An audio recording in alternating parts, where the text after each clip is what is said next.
This looks harmless, right? Yesterday a patient drank water. No cough, no choking, everything looked normal. But 2 days later he developed a chest infection. The reason? Water had been quietly entering his lungs the whole time. This is something we call silent aspiration, and most people don't even realize it's happening. And surprisingly, water is the biggest problem here because it's too thin, flows too fast that body does not always get time to react.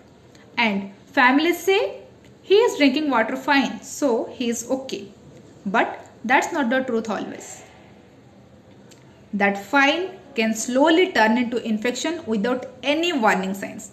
That's why in some cases thicker liquids are safer actually than plain water.